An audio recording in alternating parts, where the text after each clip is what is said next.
बड़े बुजुर्ग इस तरह करते थे सुबह की शुरुआत, पूरा दिन जाता था अच्छा, बनी रहती सुख समृद्धि।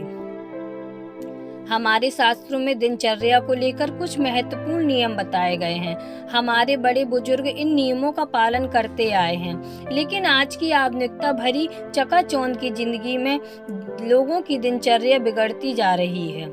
कई बार व्यक्ति के जीवन में समस्याएं बढ़ने लगती हैं। क्या आपको पता है कि इसके पीछे व्यक्ति की स्वयं की आदतें होती हैं?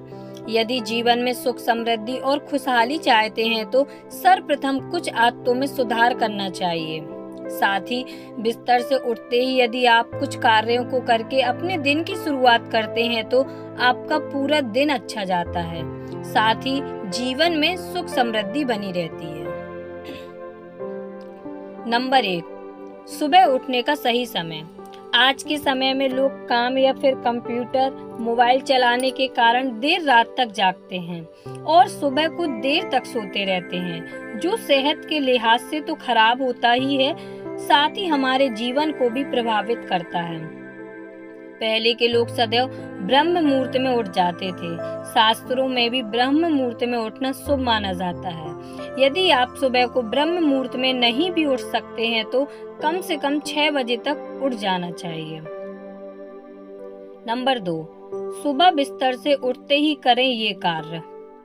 शास्त्रों के अनुसार प्रातः सबसे पहले बिस्तर से उठते ही अपनी दोनों हथेलियों को जोड़कर उनके दर्शन करने चाहिए और 3 से 4 बार अपने मुंह पर फेरना चाहिए। मान्यता यह है कि हथेली में महालक्ष्मी, सरस्वती और भगवान विष्णु का वास होता है, जिससे आपको उनकी कृपा मिलती है और जीवन में सुख समृद्धि आती है। नंबर 3, पलंग से या बिस्तर से उतरते ही करें ये कार्य।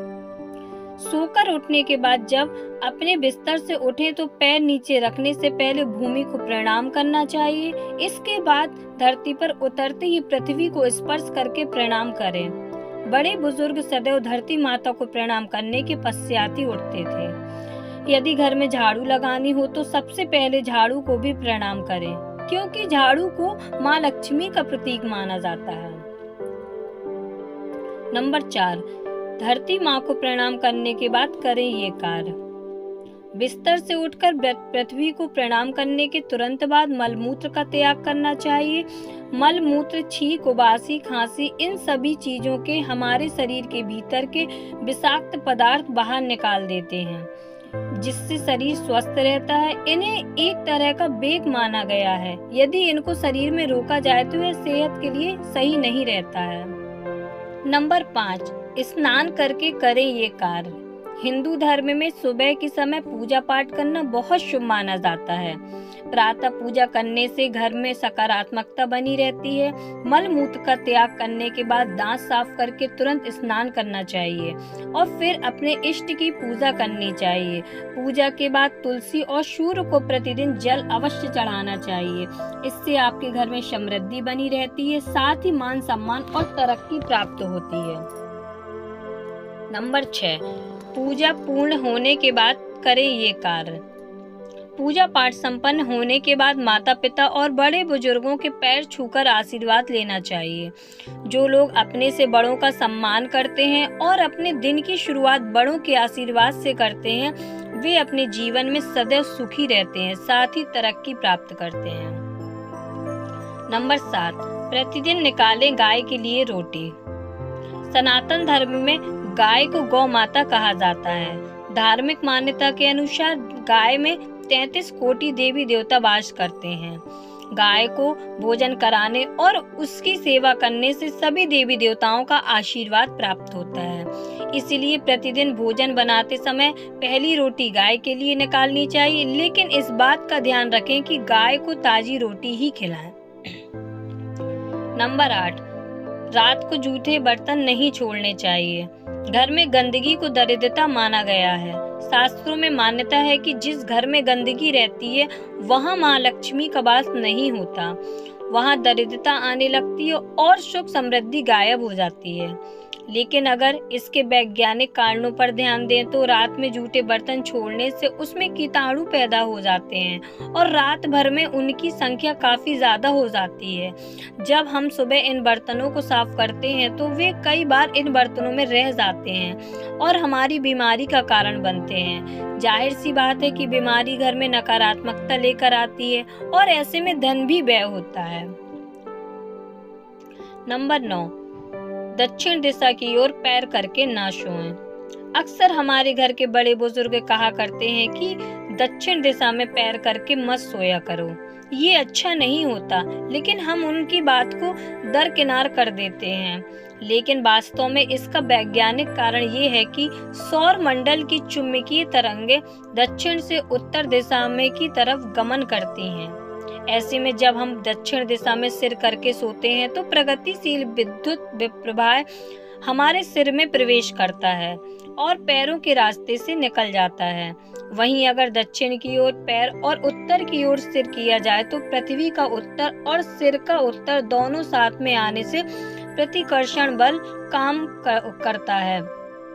इस धक्का देने वाले बल से आपके शरीर में संकुचन आता है। ऐसे में कई बार शरीर में रक्त का प्रवाह पूरी तरह से नियंत्रण के बाहर हो जाने का डर रहता है और हाई बीपी की समस्या हो सकती है। नंबर 10, रात में झाड़ू ना लगाना। हमारे घरों में रात में भी झाड़ू लगाने से मना किया जाता है। माना जाता है कि ऐसा करने से माँ लक्ष्मी रूठ जाती हैं, लेकिन इसके पीछे वास्तविक वजह यह है कि सालों पहले गांवों में बिजली नहीं होती थी। रातों में रोशनी के लिए लैंप या मोमबत्ती काम में आया करती थी, जिनकी रोशनी बहुत ही कम हुआ करती थी। ऐसे में रात में सफाई करने से सूक्ष्म जीवों के मरने का डर रहता था। साथ ही घर में गिरा हुआ कोई खास सामान कचरे के साथ बाहर चला गया तो उसका पता नहीं चलेगा। इस वजह से रात में झाड़ू लगाना मना किया जाता था। यदि लगाना भी पड़े तो कूड़े को घर के अंदर ही किनारे इकट्ठा कर दिया जाता था। नंबर 11, घर के बड़े बुजुर्गों की सलाह हमें कई परेशानियों से बाहर निकाल सकती है। समय समय पर हमें अनुभवी लोगों से सलाह लेते रहना चाहिए। बुजुर्गों के संबंध में एक लोक कथा प्रचलित है। कथा एक युवा राजकुमार की है। राजकुमार के माता पिता नहीं थे, वह राजा बन गया। वह बूढ़े लोगों को पसंद नहीं करता था। एक दिन नए राजा ने अपने मंत्री को आदेश दिया कि राज्य के बूढ़े लोग बीमार रहते हैं, काम नहीं करते, इनकी वजह से हमारा धन बर्बाद हो रहा है, इसीलिए हमें इन्हें मृत्यु दंड देना चाहिए या राज्य से निकाल देना चाहिए। मंत्री ने राज्य में घोषणा करवा दी कि सभी बूढ़े लोग राज्य छोड़ दें, जो यहाँ से नहीं जाएंगे उन्हें मृत्यु दंड दिया जाएगा। ये घोषणा सुनते ही सभी बूढ़े लोग राज्य छोड़कर जाने लगे। राज्य का एक लड़का बहुत गरीब था। उसके पिता बहुत वृद्ध हो गए थे। उनके पास दूसरे राज्य जाकर रहने के लिए धन नहीं था। उसने अपने माता पिता को घर में छिपा लिया। उस लड़के के पिता के अलावा राज्य के अन्य सभी बूढ़े जा चुके थे। कुछ दिनों के बाद राज्य में अकाल पड़ा। राजा को समझ नहीं आ रहा था कि अब राज्य की व्यवस्था कैसे संभाली जाए। प्रजा का अन्न खत्म हो चुका था। उन दिनों भीषण गर्मी भी पड़ रही थी। गरीब लड़के ने अपने बूढ़े पिता से अकाल से निपटने का उपाय पूछा। उसके पिता ने कहा कि राज्य से कुछ ही दूर ही हिमालय स्थित था। गर्मी से हिमालय की बर्फ पिघलने लगेगी और वह पानी राज्य की ओर बहता हुआ आएगा। पानी यहाँ आए इससे पहले तुम एक काम करो, राज्य के मार्ग पर दोनों तरफ हल चला दो। उस लड़के ने अपने साथियों को ये उपाय बताया, लेकिन किसी ने उसकी बात नहीं मानी। लड़के ने अकेले ही रास्ते पर दोनों तरफ हल चला दिया। कुछ दिनों बाद हिमालय की बर्फ पिघली और पानी राज्य के रास्ते पर आ गया। इसके बाद धीरे धीरे मार्ग के दोनों ओर अनाज के पौधे उगाए। जब ये बात राजा को मालूम हुई तो उस गरीब लड़के को दरबार में बुलवाया गया। राजा ने लड़के से पूछा कि ये अनाज उगाने का ये उपाय तुम्हें किसने बताया? लड़के ने कहा कि राजन, ये उपाय मेरे पिता ने बताया था। आपने जब बूढ़ों को मारने का आदेश दिया था तो मैंने उन्हें अपने घर में छिपा लिया था। ये सुनकर राजा ने उस बूढ़े व्यक्ति को भी दरबार में बुलवाया। बूढ़े व्यक्ति ने राजा से कहा कि महाराज, हमारे राज्य से लोग अपने खेतों से अनाज अपने घर ले जाते थे और कुछ लोग दूसरे राज्य अनाज बेचने जाते थे, तो अनाज के कुछ दाने रास्ते के दोनों ओर गिर जाते थे। जब मेरे बेटे ने रास्ते के दोनों तरफ हल चलाया और हिमालय का पिघला हुआ पानी वहां पहुंचा, तो वो दाने अंकुरित हो गए और अनाज उग गए। ये बात सुनते ही युवा राजा को अपनी गलती का एहसास हो गया।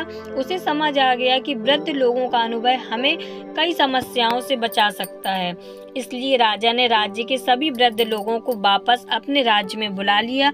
जब यहाँ तक आ गए तो कुछ तो सीखा ही होगा। एक लाइक भी कर दीजिए। ऐसे ही वीडियो देखने के लिए हमारे चैनल को सब्सक्राइब करना ना भूलें। धन्यवाद।